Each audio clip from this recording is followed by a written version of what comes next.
Hello बच्चा लोग। क्या हाल चाल है यार? क्या हाल चाल है? कैसा चल रहा है सब कुछ?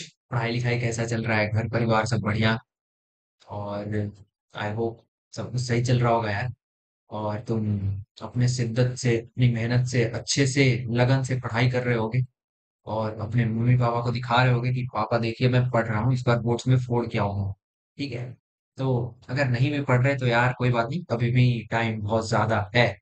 अगर अभी भी स्टार्ट करते हो तो बाद में रिग्रेट फील नहीं होगा। ठीक है। तो तुम अभी भी स्टार्ट कर सकते हो। फाइन। तो ऐसा नहीं करना है यार कि एक्सटेंड करते जा रहे हैं पढ़ाई स्टार्ट कर नहीं रहे हैं। बस सोच रहे हैं कि यार कल से तो पढ़ाई स्टार्ट कर देंगे और फिर बोर्ड्स में फोड़ के आ जाएंगे, ऐसा नहीं होता। फाइन। अगर बोर्ड्स में फोड़ना है, तुम्हारा फर्स्ट टाइम बोर्ड्स है ना भाई, तो यार उसके लिए अच्छे से प्रिपेयर करो। फाइन। फर्स्ट टाइम वार लड़ने जा रहे हो यार। अगर फर्स्ट टाइम वार लड़ने जा रहे हो तो तुम्हें और तगड़ी मेहनत पुट इन करनी होगी। तुम्हारी इनपुट बहुत ही ज्यादा रेग्रेसिव होनी चाहिए। ठीक है। बहुत एग्रेसिव होनी चाहिए, बहुत ज्यादा एग्रेसिव। फाइन। ताकि तुम अगर लड़ने जाओ, क्योंकि तुम्हें पहली बार तुम अगर जा रहे हो लड़ने तो तुम्हें पता नहीं है कि अदर अपोजिशन जो है वो कैसा है। फाइन। तो तुम्हें अपोजिशन के बारे में अगर कुछ पता नहीं है तो तुम अपने आप को हर एक एस्पेक्ट से एकदम अच्छे से ट्रेन कर कर जाओगे, तभी जाकर वहां पर कुछ परफॉर्म कर पाओगे। ठीक है। तो यार अच्छे से पढ़ाई करना है और बोर्ड्स में मचा के आना है भाई। ठीक है। फाड़ देना है पेपर, इतना तेज, इतना तगड़ा लिखना है, इतना सही लिखना है। ठीक है। एक चीज भी रह नहीं जाना चाहिए तुम्हारे बोर्ड से पहले। रिवीजन करो। ठीक है। पढ़ाई करो अच्छे से।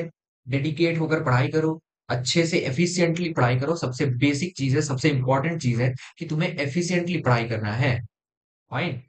और इसके बाद तुम्हें सैंपल पेपर्स लगाने हैं। तुम्हें प्री बोर्ड्स लेने हैं स्कूल के। तुम्हें बहुत सारी क्वेश्चंस को प्रैक्टिस करना है। फाइन। हमने जो बुक्स सजेस्ट की हैं तुम्हें, उन्हें तुम्हें सॉल्व करना है। तुम फिजिक्स के लिए एस चंद को प्रिफर कर सकते हो या फिर एच सी वर्मा को प्रिफर कर सकते हो यार। वहां से तुम सवाल सॉल्व कर सकते हो। तो उससे क्या हो रहा होगा कि तुम्हारी ओलंपियाड लेवल की, एनटीएससी लेवल की तुम्हारी फिजिक्स बहुत तगड़ी हो रही होगी। ठीक है। तो यार इसी के साथ आज का लेक्चर स्टार्ट करते हैं छोटे से मोटिवेशन के साथ।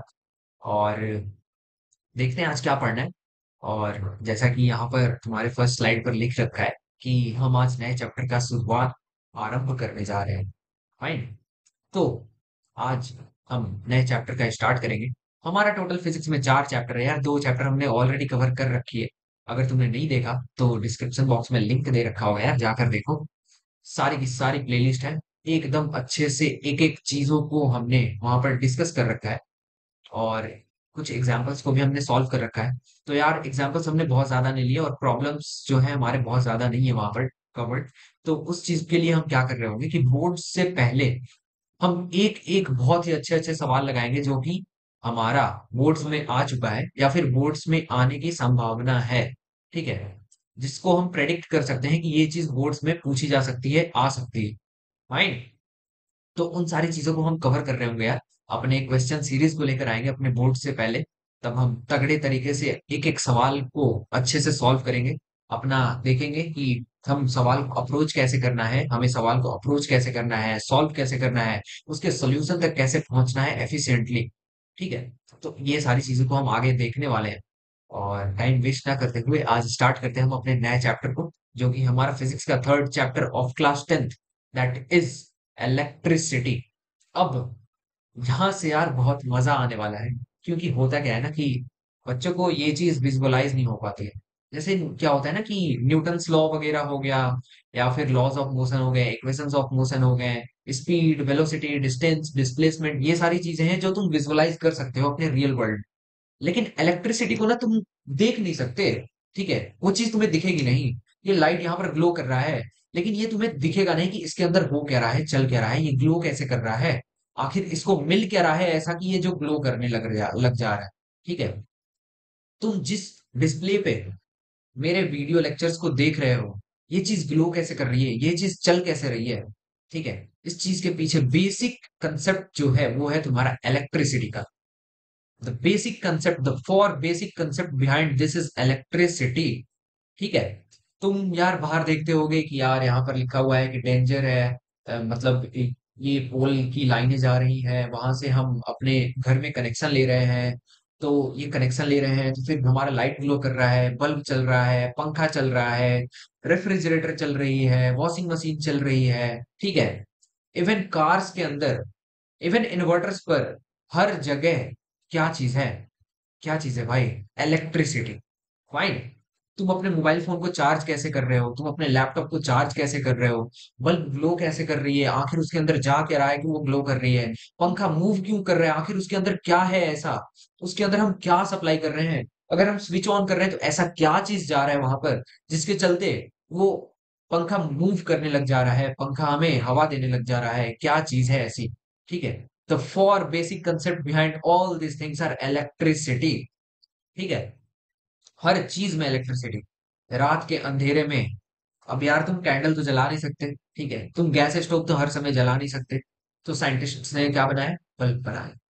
तुम्हें बहुत ज्यादा गर्मी लग रही थी, साइंटिस्ट्स ने क्या बनाया? फैन बनाया, एसी बनाया, कूलर बनाया। ठीक है। तुम्हें कपड़े धोने में दिक्कत हो रहे थे, क्या बनाया साइंटिस्ट ने? वॉशिंग मशीन बनाया। The basic concept that is utilised behind this things are electricity. ये सब चीजें कैसे वर्क कर रही हैं? इलेक्ट्रिसिटी की वजह से वर्क कर रही हैं भाई। ठीक है। तो यार बहुत ही ज्यादा इंटरेस्टिंग चैप्टर है, और हम इस चीज को इंटरेस्टिंग और ज्यादा इसलिए बनाएंगे क्योंकि अगर हम अपनी साइड से बताएं तो यार I am basically from electronics and communication engineering. तो यार मेरा इस चीज में स्पेशलाइजेशन है। ठीक है। अगर हम इंजीनियरिंग कर रहे हैं यहाँ पर, तो हम इसी ब्रांच में कर रहे हैं। ठीक है। इसी चीज में हम फर्दर बहुत ज्यादा स्टडी कर रहे हैं। ठीक है। इसी चीज में हम रिसर्च भी आगे करेंगे। तो यार आई होप कि यार हमने जो चीज भी आज तक सीखी है, आई होप तुम्हें बहुत ही ज्यादा इजीली रिलेटेबल लग सके। हम ऐसे ऐसे एग्जांपल्स को यहाँ पर डिस्कस करेंगे, हम ऐसे ऐसी चीजों को यहाँ पर डिस्कस करेंगे जिससे तुम्हें लग सके कि यार तुम इस चीज को ना तुम ज्यादा विजुअलाइज कर सकते हो एज कंपेयर टू तुम्हारी मैकेनिकल चीजें। मैकेनिकल में क्या आता है भैया? मैकेनिकल में होता है ना, न्यूटन्स लॉ हो गया, कैसे लॉज ऑफ मोशन हो गए, इक्वेशंस ऑफ मोशन हो गए, मोशन हो गया, ठीक है, फिर ग्रेविटेशन हो गया, ये सारी चीजें हो गई, ये सब चीजों को तुम विजुअलाइज कर सकते हो। यहाँ पर तुम यार डिफरेंट, न्यूटन्स के 3 लॉ हैं, उन 3 लॉज को यूज करके तुम बहुत सारी चीजों को विजुअलाइज कर सकते हो। तुम रियल वर्ल्ड में देखते हो कि फ्रिक्शन कैसे वर्क कर रहा है, डिफरेंट चीजें जैसे वर्क हो गया, एनर्जी हो गया, ये सब चीजें क्या होती हैं, इनका फॉर्मूला क्या होता है, इन चीजों को तुम रिलेट कर पाते हो। लेकिन यहाँ पर ना तुम एज सच रिलेट नहीं कर पाते। तो इस चीज को हम कैसे समझेंगे? ठीक है, बहुत ही क्लियरली, बहुत ही प्यारे तरीके से समझेंगे यार। तो यार टेबल चेयर लेकर बैठ जाओ, और अपने कॉपी पर, ये मेरा कॉपी है, ठीक है, और तुम अपने कॉपी को निकाल लो, और पेन लो। ये वाला पेन नहीं, ये मैग्नेटिक पेन है, ठीक है। इसके बाद वाला चैप्टर है मैग्नेटिज्म, वहां पर हम पढ़ेंगे मैग्नेटिक इफेक्ट। ठीक है। देखेंगे यार, धीरे धीरे करके देखेंगे, बहुत ही इंटरेस्टिंग है ये सारी चीजें। तो यार कॉपी पेन निकाल लो और बैठ जाओ। अगले कुछ, आज का लेक्चर छोटा होने वाला है क्योंकि बेसिक लेक्चर होगा, हमारा स्टार्टिंग लेक्चर है। तो हम यहाँ पर समझाएंगे कि करना क्या है, पढ़ना क्या है, क्या क्या चीजें हैं यहाँ पर। ठीक है। तो यार स्टार्ट करते हैं इसी के साथ आज का लेक्चर, और देखते हैं क्या क्या चीजें पढ़नी है इलेक्ट्रिसिटी में। ठीक है। तो हमने बेसिक ओवरव्यू दे दिया कि इलेक्ट्रिसिटी कहाँ पर यूज हो रहा है, कितना ज्यादा इंपॉर्टेंस है हमारा इलेक्ट्रिसिटी का। कोई भी चीज तुम अभी यूज कर रहे हो प्रेजेंट वर्ल्ड में, that is because of electricity. The basic for most thing, that is the most important, most significant thing behind all the devices, all the electrical components that are being used is electricity। ठीक है। तो यार सबसे basic चीज है, और हम इस चीज को स्टार्ट करने जा रहे हैं और समझते हैं यार, देखते हैं क्या क्या चीजें हमें पढ़नी है। एक ओवरव्यू ले लेते हैं, ठीक है, और अगले लेक्चर से हम अपने मेन कंसेप्ट की तरफ जंप कर रहे हो। ठीक है। चलो स्लाइड को ऐड करते हैं, और कलर चेंज करते हैं, रेड कलर को करते हैं, और देखते हैं कि यार क्या क्या चीजें हैं यहाँ पर। सबसे पहले हमें देखना है कि इलेक्ट्रिक करंट क्या होता है और सर्किट क्या होती है। ठीक है। हम सबसे पहले ओवरव्यू ले लेते हैं कि इसमें पढ़ना पढ़ना क्या क्या है। तो सबसे पहले यहाँ पर लिखा हुआ है इलेक्ट्रिक करंट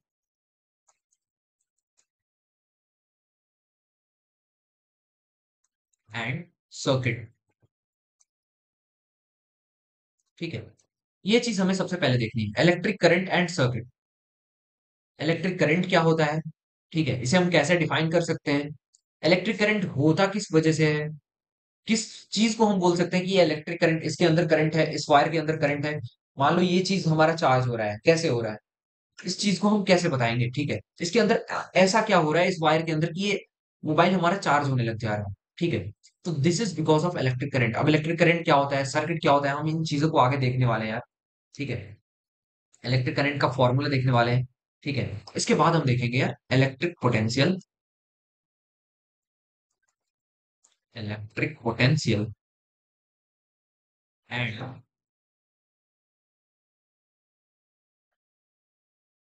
ये है हमारा electric potential and potential difference, ठीक है। इस चीज को हम देखने वाले हैं कि इलेक्ट्रिक पोटेंशियल क्या होता है यार, और पोटेंशियल डिफरेंस क्या होता है, ठीक है। ये बेसिकली क्या होता है कि अगर तुम इसे मैकेनिकल चीजों से रिलेट करो तो इलेक्ट्रिक पोटेंशियल होता है तुम्हारा वर्क डन, पोटेंशियल डिफरेंस भी होता है तुम्हारा वर्क डन।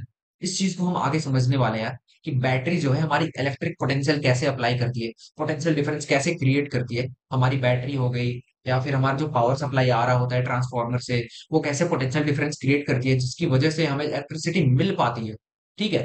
इन चीजों को भी हम देख रहे होंगे यार। और आगे तुम्हें दे रखा है, हाँ, आगे देख रखा है सर्किट डायग्राम, सर्किट डायग्राम। हाँ, एक और चीज हम डिस्कस कर ले भाई। तो ये है कि हम बेसिकली ये चीज जो हमारा लेक्चर सीरीज चल रहा है, ये है हमारे, मतलब प्रेफर किया जाता है बोर्ड्स के लिए, ठीक है। मोस्टली जो इसका डायरेक्शन है, डायरेक्शन हमारे लेक्चर्स का, वो है कि तुम्हें एक्सेल करना है, तुम्हें बोर्ड्स को, ठीक है, तुम्हारे बोर्ड्स की तरफ ये ज्यादा बेंड करता है, ठीक है। तो यार ये चीज बोर्ड्स के लिए बहुत ही ज्यादा इफेक्टिव होने वाली है, ठीक है। और इसलिए हम एनसीईआरटी को प्रेफर करेंगे, और एनसीईआरटी के एक एक टॉपिक को हम डिस्कस कर रहे हैं line wise, in a sequence, in a proper sequence, ठीक है।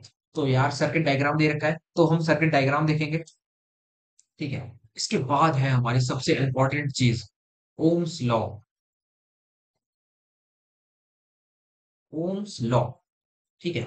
ओम्स लॉ बहुत ही ज्यादा इंपॉर्टेंट चीज है, the basic, the very most important चीज of electricity is Ohm's law, ठीक है।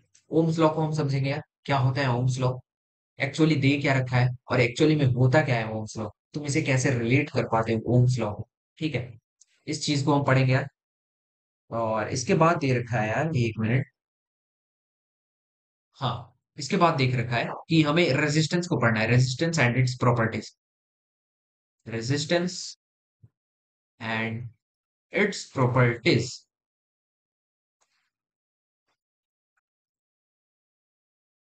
ठीक है। ये चीज भी हम देखेंगे, रेजिस्टेंस एंड इट्स प्रॉपर्टीज, ठीक है। अब रेजिस्टेंस क्या होता है, इस चीज को हम समझेंगे। इसकी प्रॉपर्टीज क्या होती हैं, जैसे कि रेजिस्टेंस किस किस चीजों पर डिपेंड करता है, क्या चीजें हम चेंज करेंगे अपने एनवायरनमेंट में जिसकी वजह से रेजिस्टेंस में इफेक्ट आएगा, या फिर रेजिस्टेंस बढ़ेगा, या तो रेजिस्टेंस घटेगा, ये क्या होता है, कंडक्टर क्या होता है, इस चीज को भी हम समझेंगे रेजिस्टेंस की हेल्प से, ठीक है। तो यार ये सब चीजें हम देखने वाले हैं, रेजिस्टेंस और उसकी प्रॉपर्टीज को भी हम देखने वाले हैं। इसके बाद हमारा आ जाता है यार, अगर देखें और क्या चीज इसमें दे रखा है, हाँ, तो हम देखने वाले हैं, इसी को हम फर्दर एक्सटेंड करने वाले हैं रेजिस्टेंस के अंडर ही। तो इसे हम क्या करते हैं यार, इसकी इसकी सब पॉइंट के फॉर्म में लिख लेते हैं, ठीक है। सब पॉइंट इसका जो हो जाएगा, ये हो जाएगा। तो resistance of a system of resistors,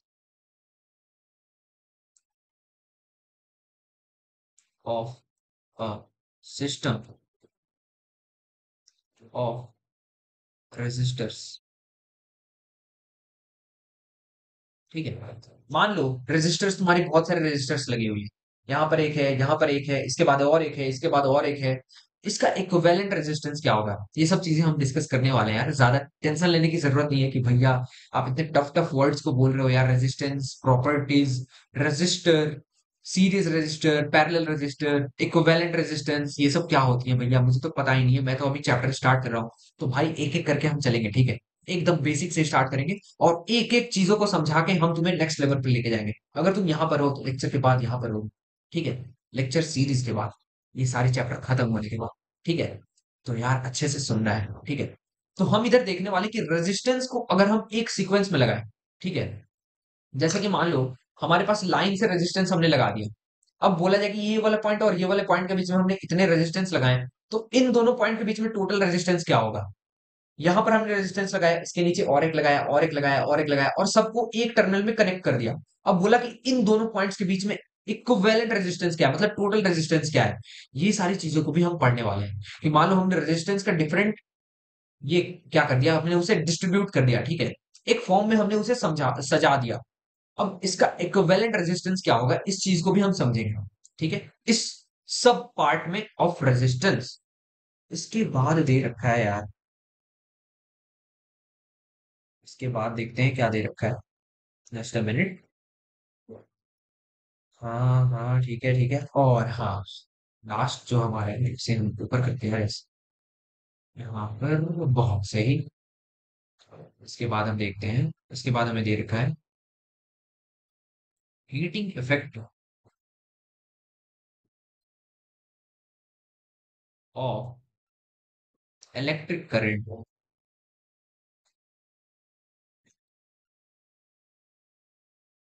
ठीक है, अब देखो, ये हमारा टॉपिक है heating effect of electric current. अब ये क्या बताता है, ये बोल रहा है heating effect of electric current. इससे तुम क्या समझ रहे हो कि भैया यहाँ पर कुछ तो गर्म हो रहा है और उसका हम कुछ एप्लीकेशन कर रहे हैं इलेक्ट्रिक करंट की वजह से।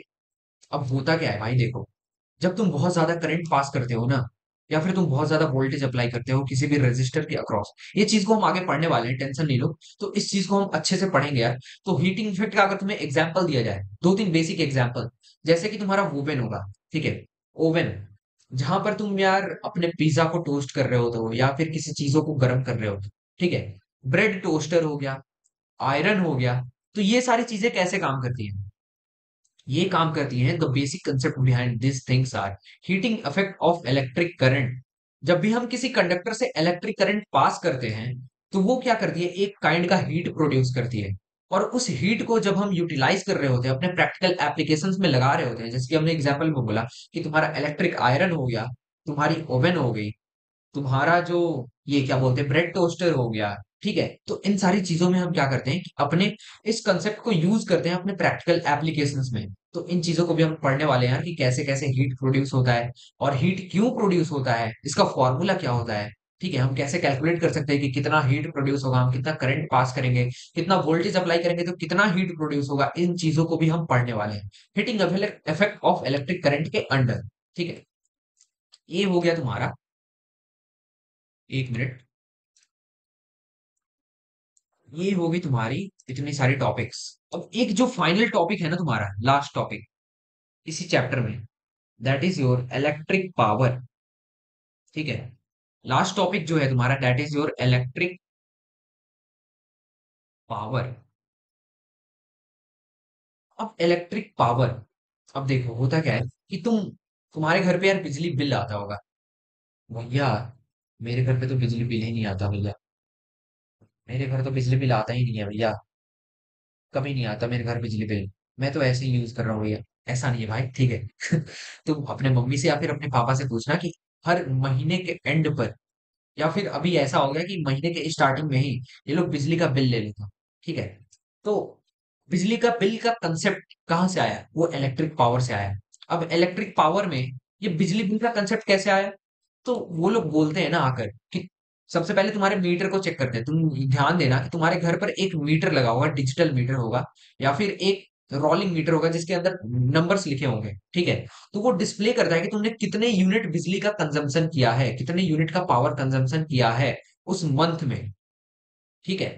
अब उसके बेसिस पर वो पर यूनिट चार्ज लगाते हैं। जैसे per unit charge for example मान लो 8 रुपीज है, ठीक है, और मान लो तुमने 100 यूनिट्स ऑफ बिजली यूज की है अपने एक महीने में, तो 8 रुपीज पर यूनिट तुम्हारा बिल है। 8 रुपीज पर यूनिट तुम्हारा बिजली का बिल है, ठीक है, और तुमने 100 यूनिट यूज किया है, कितना हुआ total charge, 100 × 8 that is equals to 800। तो तुम्हारा मंथली चार्ज हो जाएगा 800 रुपीज। तो तुम बोलोगे भैया मेरा बिजली बिल ना 800 रुपए है, तो कैसे हुआ ये, तो ये ऐसे हुआ कि वो लोग क्या किए कि सबसे पहले तुम्हारे यूनिट कंजम्पशन को देखा कि तुमने कितने यूनिट ऑफ पावर कंजम्पशन किया है उस मंथ में, उस मंथ के एंड पर तुमने कितने यूनिट ऑफ पावर कंजम्पशन किया।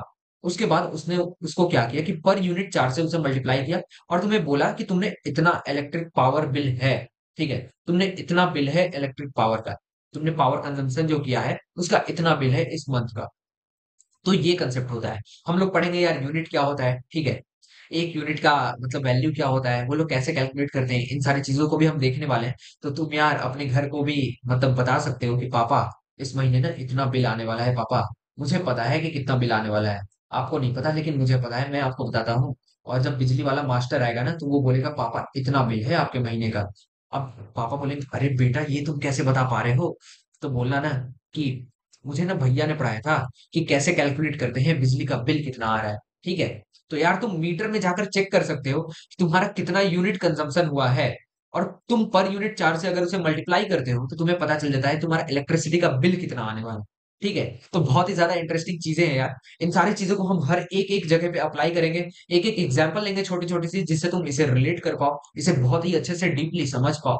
ठीक है, तो इसी के साथ यार आज का लेक्चर इतना ही रखते हैं और मिलते हैं अपने अगले लेक्चर में, और वहां से हम स्टार्ट करेंगे अपने बेसिक कंसेप्ट को, that is electric current and electric circuit, ये क्या होती है। और हम और अगर टाइम परमिट्स करता है तो हम देखेंगे इलेक्ट्रिक पोटेंशियल क्या होता है, पोटेंशियल डिफरेंस क्या होता है। ठीक है, पहली दो क्विक पॉइंट्स को हम डिस्कस कर लेंगे और उसके बाद हम स्टार्ट करेंगे अपने चैप्टर को। ठीक है, तो यार इसी के साथ आज के लेक्चर खत्म करते हैं। आज का हमारा बेसिक लेक्चर था, स्टार्टिंग रिव्यू लेक्चर था। ठीक है, ओवरव्यू कि इसमें हम क्या क्या चीजें पढ़ने वाले हैं, क्या क्या चीजें देखने वाले हैं। ठीक है, तो यार इसी के साथ आज का लेक्चर खत्म करते हैं, मिलते हैं अपने अगले लेक्चर में। तब तक के लिए अच्छे से पढ़ाई करते रहो यार, बोर्ड्स पास आ रहा है, अब सीरियस होना जरूरी है। रूटीन बनाओ, अच्छे से फॉलो करो, और खाओ पियो मस्त रहो। ठीक है, ज्यादा टेंशन लेने की जरूरत नहीं है, बस अपने रूटीन को फॉलो करते रहो, कोई भी टेंशन नहीं आएगा यार, कोई भी रिग्रेट नहीं हो। Fine, your time utilization should be at your max. ठीक है, तुम अपने टाइम को देखो, उसे तुम डिवाइड करो और उसका यूटिलाइजेशन इफेक्टिवली करो, एक मिनट भी वेस्ट नहीं होनी चाहिए। ठीक है, एंजॉय भी करो यार, फिजिकल एक्टिविटीज में भी रहो, खेलो कूदो यार, पढ़ाई लिखाई करो, अच्छे से खाओ पियो, नींद लो बढ़िया 7 घंटे का 6 घंटे का, और फिर अपने काम पर लग जाओ। ठीक है, इसी के साथ आज का लेक्चर खत्म करते हैं यार, और मिलते हैं अपने अगले लेक्चर में। Bye bye.